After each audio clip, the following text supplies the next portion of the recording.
Welcome back to the School of HardKnox podcast.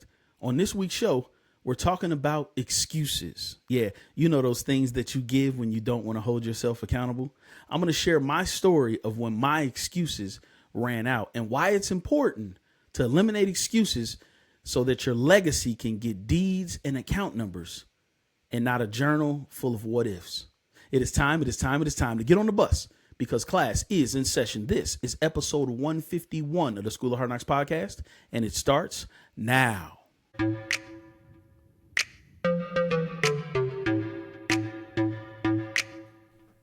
Thank you for listening to the School of HardKnox podcast. This show is about personal development for business success.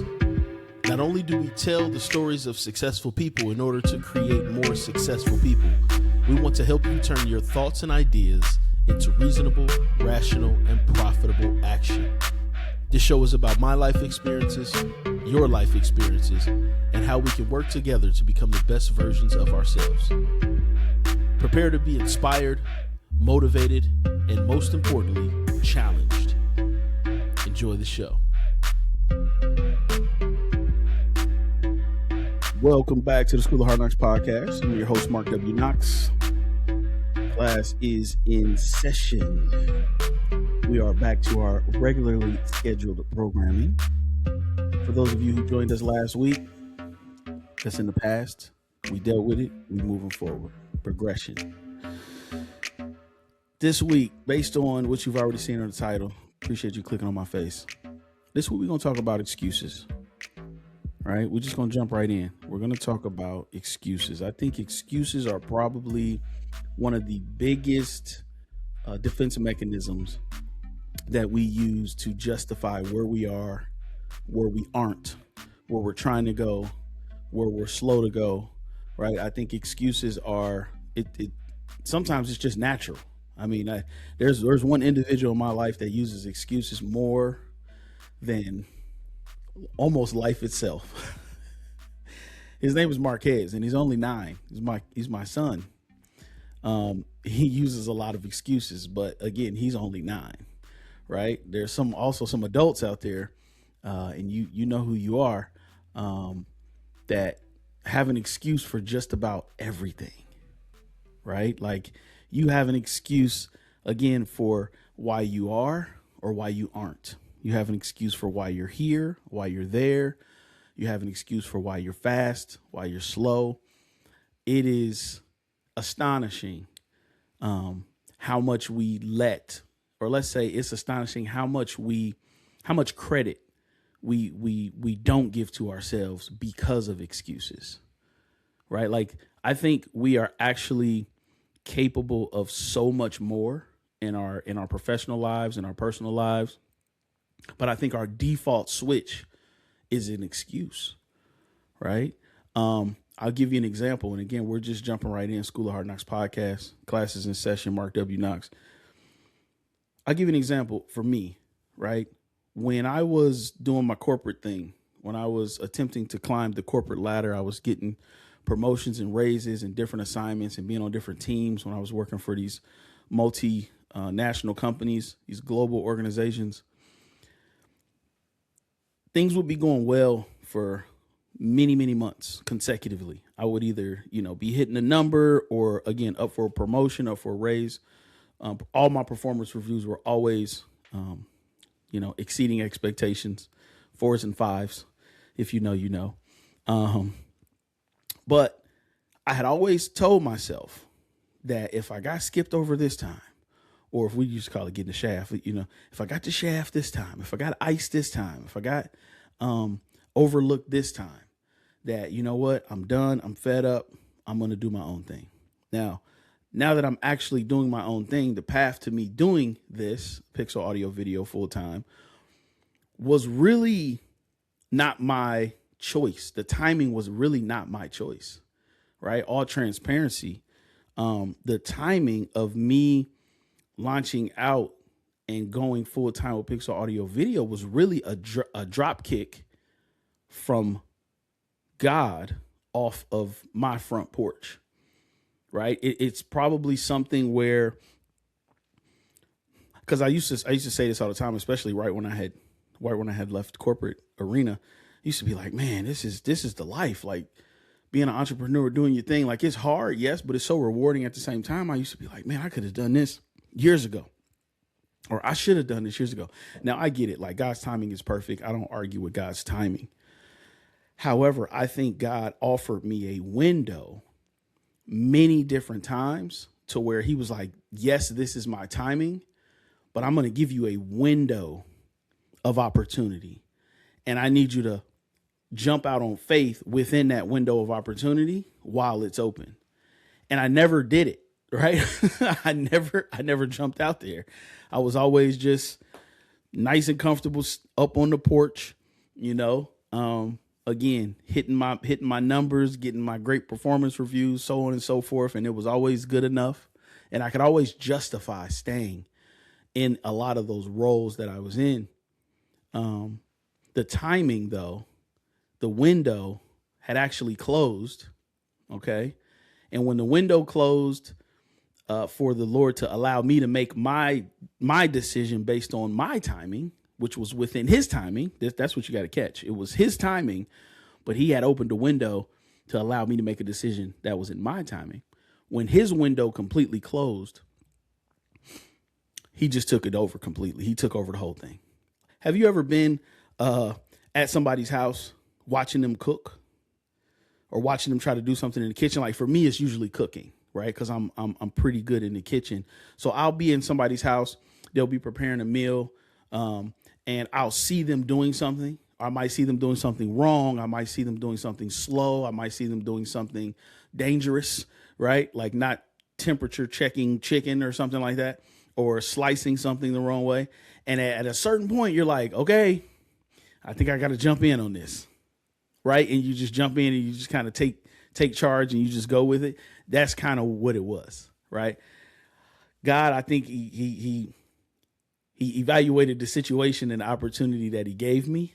And he was like, all right, son, you've been making excuses for a long time. I'm going to take this process over completely. Like I gave you some grace on when exactly you should do it, which was still within his timing. But I think he was like, yeah, I'm just going to take it over. So we got to a point when I was with the last company I was with where it was like a restructuring. Like they had let go of some leadership. They let go of the CEO. They let go of the vice president of sales. And at that point, I was kind of the next person in line, but they didn't want to put me in the sales leadership role because they were kind of going away from that model. They were going to more of a vertical role, which I had already been in. It's kind of convoluted and confusing. But anyway, regardless was that company dismissed me.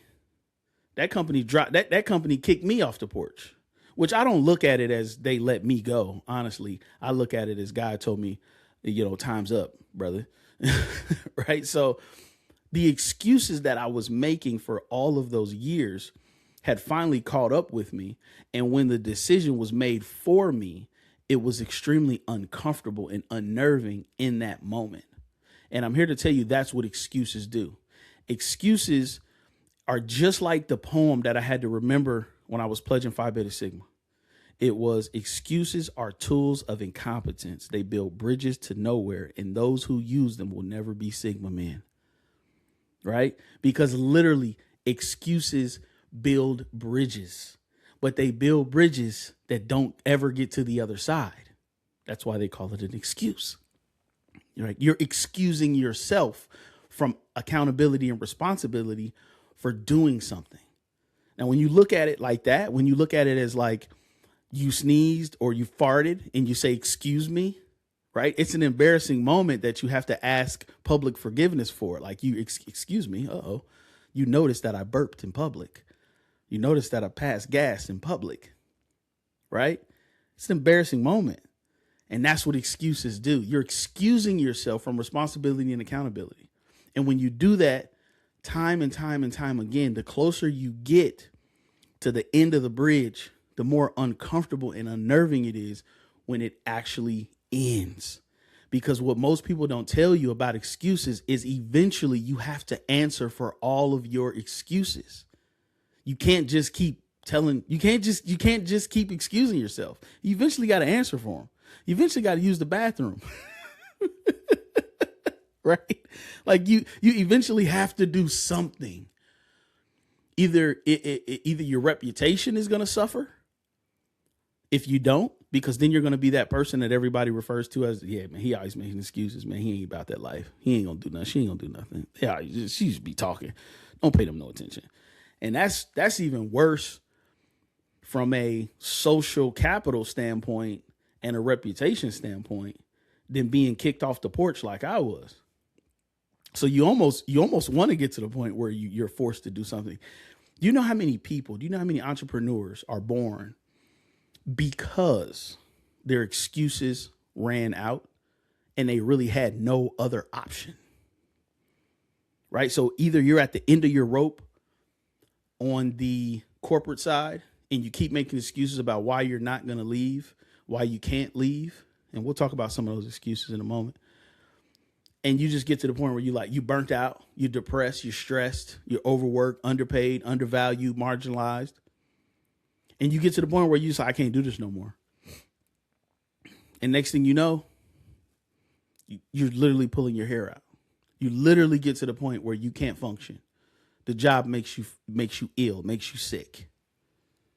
Right? That's really the situation that my wife was in 11 years ago. Right? When she was still at Kroger.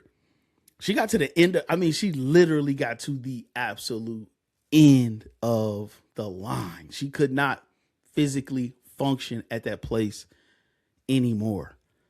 She started to see the writing on the wall of promotions. She started to see the favoritism, the good old boys club. And she realized, I am on a path that leads to nowhere. I'm on a path that leads to 35 years of service, a buttercream white cake in the break room, some flowers, and retirement. Like, dang, what did I do with 35 years? Like she got to that point. And she finally came to the conclusion that it was time. Now, unlike me, she didn't get a drop kick off the porch. She had a nice little runway. She had a nice gradual transition, but it was a decision that she made in the moment that was the difference between the frustration, the uncomfortableness, the unnerving. Myself, not so much. Not so much. I literally, guys, was on a conference call. I just run through the story real quick. I was on a conference call on a Tuesday, okay? And the subject of the conference call was promoting me to national marketing manager. Okay. Now, at this point, I'm like, yo, all this transition going on. They let go to CEO. They don't let go to VP of sales. It's probably a good time to move into the marketing department because the sales team was being restructured. So I'm like, man, you offering me a new position. You offering me like new life. Not to mention I have a marketing degree. So I was like, this is pretty cool. Like I could do this. I had already really started mapping things out and strategizing how I was going to present the company and be the face of the company and do all these promotional videos and training videos. And I was like, yeah, this is good. This is real good. This is really good. So we got to the part of the conversation about compensation. And I said, well, you don't expect me to do this for that, do you? You don't expect me to go backwards when it comes to compensation. Please don't tell me that. There's got to be a way we can make this up. There's got to be a way we can supplement, because at that point I was getting base, commission, and bonus because I was on the sales team. They were trying to move me just to straight salary base, no commission, no bonus. I was like, right? So when I was involved with these conversations with the owner of the company, who is a Chinese national, which is important later on in the story, the moment that I started negotiating or attempting to negotiate my compensation was the moment that the writing was on the wall and my ticket was punched. I was out. Now I didn't know I was out. He knew I was out. Okay. So that was a Tuesday. Now, the fact that I bring up he's a Chinese national is because there's a 12-hour time difference. So I couldn't just talk to him Wednesday and Thursday. No, I had to wait till 9 p.m. each one of those days, or I had to wait till 9 a.m. each one of those days because it's a 12-hour time difference. So Wednesday comes, I got a note out there. Hey, let's talk. Let's talk about how we can figure out this compensation thing. He reaches back to me on Teams. It was the middle of the night for him. He's like, cool, let's talk tomorrow, 9 p.m. your time, 9 a.m. my time. So I have a quick conversation with him. And he was like, yeah, I don't know what we can do. The way this position is set up, blah, blah, blah, blah, blah. And I said, well, George, honestly, man, that's not going to work for me. I was like, I really like this company. I've really invested a lot of time in this organization. I really want to be here, so on and so forth. And he was like, all right, let me talk to his business partner, who is his associate, I guess, who's also a Chinese national that runs the factory. And he was like, let me talk to him and let's see what we can come up with. So I say, okay. So I'm thinking everything is good. Like, okay, we're making some progress. Worst case, I take what they give me. And this is me. This is me. I said, worst case, I take what they give me. I stay for another 6 months and then I bounce and do my own thing. Like, that was a great plan. And my wife was like, yeah, like, okay. You know what I'm saying? Like, if that's what you want to do, like, that's what we can do. At least we got to notice, you know what I mean? At least we got a runway. I said, I'll stay 6 months. I'll take the pay cut, stay 6 months, and then I'll do my own thing. I get a note on Thursday morning, and he's like, yo, he sends me a Teams meeting link for 9 a.m. my time, which is 9 p.m. his time, on Friday. Okay. So remember, offered a promotion on Tuesday, negotiated or attempted to negotiate my salary on Wednesday and Thursday. And now I have a conference call with him, nighttime his time, morning time my time. I'm like, hey, this is probably some good news. It's Friday. He's like, yeah, maybe he did something. Maybe he can, at the very least, I'll just tell him, that I'll do it for less, no problem. I get on the phone with this guy. And as soon as I connect on Teams, guess who else connects on Teams that wasn't on the invite? HR. Yeah. So when you get on a conference call, or when you get invited to a conference call, and it's you and a superior, and then when you connect, somebody from HR pops up, it's not good. Let me just tell you now, it's not good. So I was like, yep, it's about to go down. It's about to go down. Yeah. So rewind just back 5 hours. Rewind 5 hours. 4 a.m.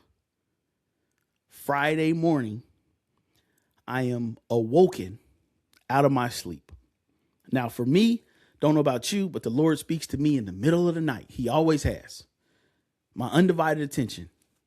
Middle of the night. This is the only time he speaks to me since I've been an adult has been in the middle of the night. It's been between 2 a.m. and 5 a.m.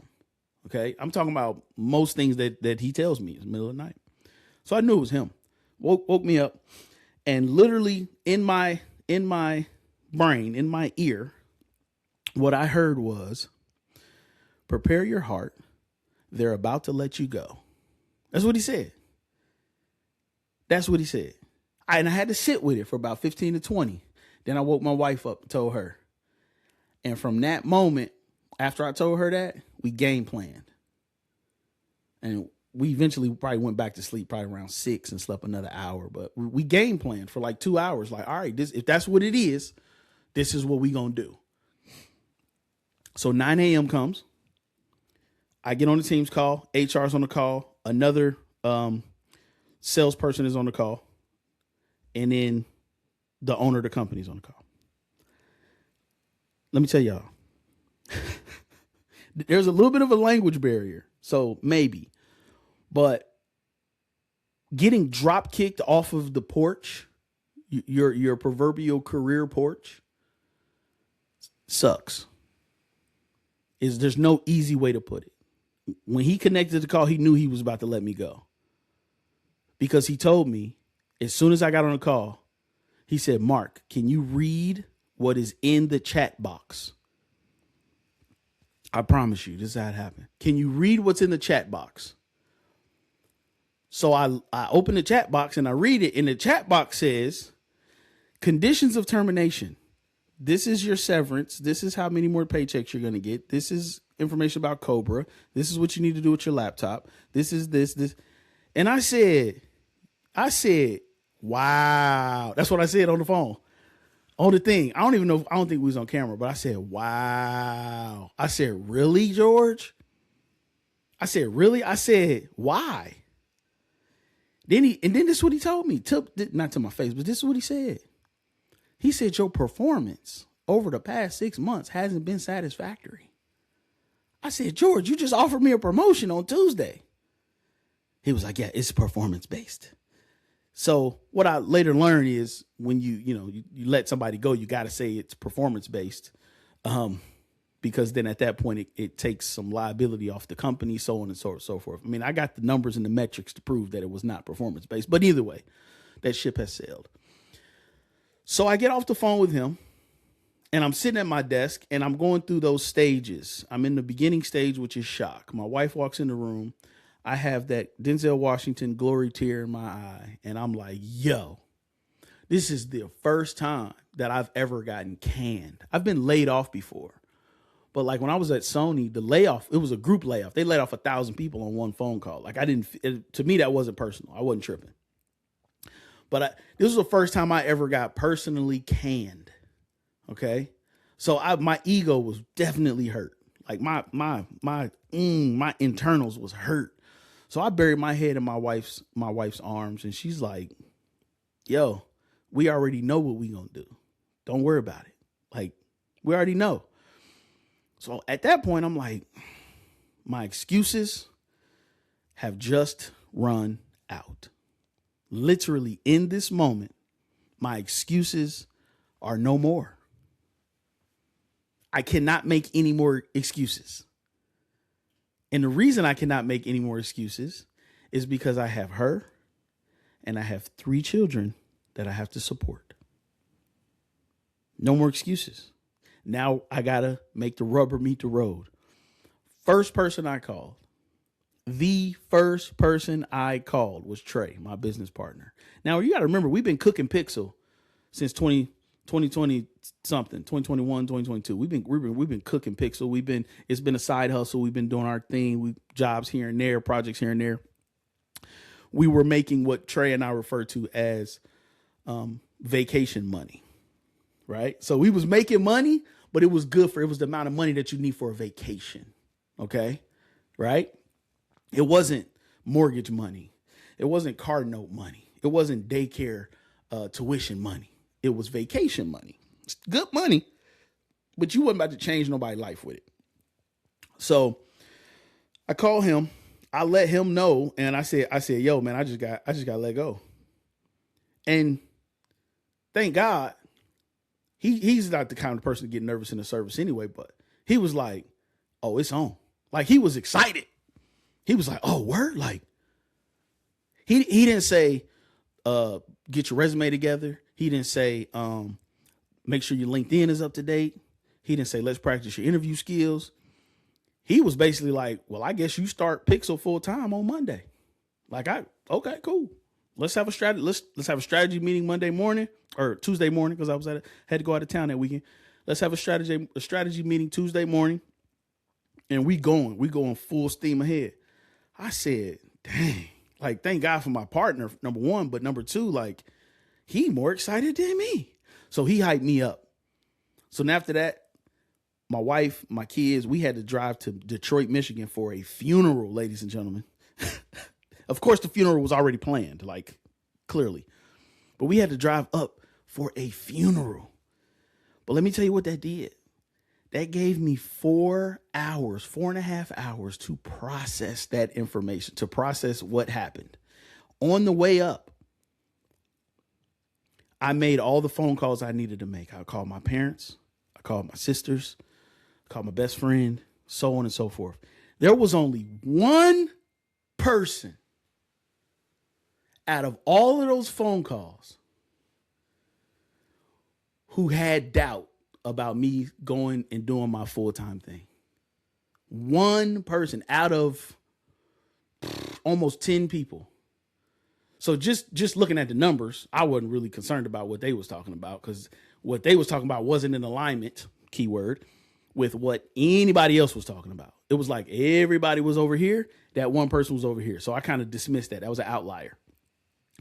But I'm gassed up on what everybody else is telling me. Like, yeah, like, you about to do your thing. Like, I can't wait to see the success. Like, ooh, I've been waiting on this. And I'm just like, yo, I got all these people in my corner. What? So again, I realized that even though my excuses had completely run out, that I was, what's the word? I was still in perfect striking position to move forward, to level up in my journey, in my success. I was still really actually on my path. I didn't, the path that it may have got a little bit longer. It may have went a little detour, but my excuses ran out and I had no choice but to face things head on. And I had all of these people behind me. And quiet as it's kept, those same individuals that was over here on this side that was encouraging me and telling me to go for it, they're still behind me. They still in my court. They still big up at me. They're still excited every time I close a deal. Right? Like, excuses are wild, man. Excuses will hold you back. Excuses will hem you up. Excuses will have you thinking that it's okay. Right? Like, excuses evil, man. Let me just say that. Excuses evil, man. Excuses are you taking shots at your own confidence. Forget everybody else taking shots at your confidence and your abilities, and you actually taking shots at it. It's like an internal gut punch. It's like you punching yourself in the stomach. So I'm actually here to tell you on this particular episode, especially after what we went through last week on this show, with everything we had to address and deal with, like, stop making excuses. Stop making excuses. And I'm not sure there's ever a time where it's okay to make an excuse, because you're not doing anything but stunting your growth. You're not doing anything but stunting your growth. I might have told y'all this. I can't even remember, but when I used to work at Kroger, when I was 14 and 15, I worked at Kroger. That was my first job. I was a bagger. I was pushing carts, cleaning bathrooms, stuff like that. There was a lot of smokers at Kroger. There was a lot of people that smoked cigarettes. Okay. And some of those people that smoked cigarettes were the same people that I like to talk to when I was on my break.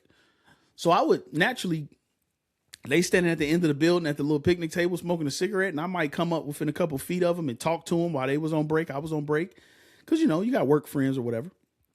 And there was this one time where I'm standing there, and mind you, I'm not smoking a cigarette because I don't smoke cigarettes. I never have. I'm not doing any of that, but I'm standing in proximity to an individual who was.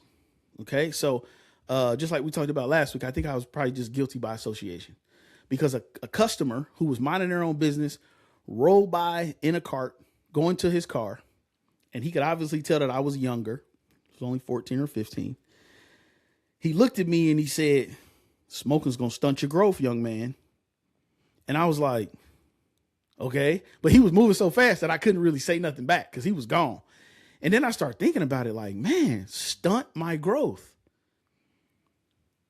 We're talking about smoking cigarettes at 14. That's something that you make a willful decision to do, knowing that it could possibly stunt your growth. Now, he was talking about physical growth, but an excuse is the same thing. It's a willful decision that you make to not hold yourself accountable. It's an internal gut punch that can stunt your growth. It can stunt your spiritual growth. It can stunt your growth in your relationships. It can stunt your growth in your career because you're making excuses. How many people do you know in your life right now that are of age and you feel like maybe they should have a commitment or a partner, somebody that they should be married to, and they're constantly making excuses about why they don't have that or why they're not looking? But this true reality is, if the right person came along, they would jump off the porch and ride off on a white horse with them. You see what I'm saying? Like, quite literally, that's where we are. Excuses are tools of incompetence. They build bridges to nowhere, and those that use them will never be a Sigma man. No, I'm just playing. And those that use them will stunt their growth. Listen, the School of HardKnox is about progression. The School of HardKnox is about going to the next level, but it's also about holding yourself accountable. It's also about making sure that you're not doing things that are going to stunt your growth. So we're going to jump right into it. We don't have a break on today's show. We're going to jump right into extra credit. Okay. Extra credit this week is very simple. You probably already know where we're going with this. The crazy part about excuses is, you know, when you're making excuses, because you got to think about what to say or do before you make the excuse. You got to come up with something that's so convincing that you believe it. That's the other thing about an excuse. An excuse is you got to lie to yourself. You got to fool yourself. As you're saying it, as you're professing it, you got to fool everybody else, but you also got to fool yourself, because you got to make yourself, you got to justify what you're doing or not doing, where you're going or not going, right? So I want you to think about the areas in your career, in your spiritual walk, in your parenthood, in your marriage, in your relationships, that you're actually giving excuses for. Now, this is not about going full time with your side hustle. That's not what this is about. This is about getting out of your own way. This is about finally taking accountability for what you're actually doing. We talk about making it count so much on this show. Like, every movement needs to be intentional. You need to be strategic with your actions and so on and so forth. What are you doing that is holding you up? Not anybody else. This is not an external conversation. This is all introspective. What are you doing? What areas are you making excuses in? What areas do you need to get better at focusing in, taking accountability, putting rubber to the road, and jumping off the porch? That's extra credit for the week. I want you to take 10 to 15 minutes, get a pen and a piece of paper, and write some things out. Because what we're going to do is we're going to take them excuses. We're going to ball them up and throw them in the river. No more excuses. We don't have time for that. Not where we going and not what's behind us. Not what's in front of us and not what's chasing us. And not what we're chasing. We don't have time for that. Your next generation, your kids, they do not want your excuses as their legacy. They don't want your excuses as their inheritance. They don't want their excuses as the business that you was about to start that you planned on giving them, or the rental property that you was about to buy that you planned on giving them. They don't want the excuse. They want the deed. They don't want the excuse. They want the account number. Okay? So let's get to the point where we're not standing in our own way, where we're not doing things that are detrimental to our path. Just like the Lord opened up an opportunity, a window of opportunity, and then gave me the liberty within his window to determine my own exact timing, and I still screwed it up. I was in my own way. Who knows where Pixel Audio Video would be if I did this 2 years before? Now, yes, God's timing is perfect. Everything happens for a reason, but I can tell you right now that I was out of God's timing. That's why I was so uncomfortable. As Eric Thomas would say, you have to take advantage of the opportunity within the lifetime of the opportunity. It does not last forever. You got to do it. And the more excuses you make, the more you're going to stunt your growth. That's extra credit for the week. Listen, we still going to shout out Crown Kids, www.crownkidshair.com. You about to hear that roll as soon as we get done with this. And then we're going to go straight into the outro. But listen, no more excuses. This has been the School of HardKnox podcast. I'm your host, Mark W. Knox. Class dismissed. Knox Nation, quick question. When was the last time you got a break and your kids got their hair done right? That's what we help you do at Crown Kids Healthy Hair Care Salon. Clean parts, healthy hair routines, and a team that knows how to keep kids calm, comfortable, and confident. Yes, we even help our sensory sensitive kiddos. We are located inside of Liberty Mall, just north of Cincinnati, Ohio. Book your next hair appointment, hair party, or group class with Crown Kids, and let's keep those crowns looking right. For more information, just visit us at crownkidshair.com. Again, that's crownkidshair.com.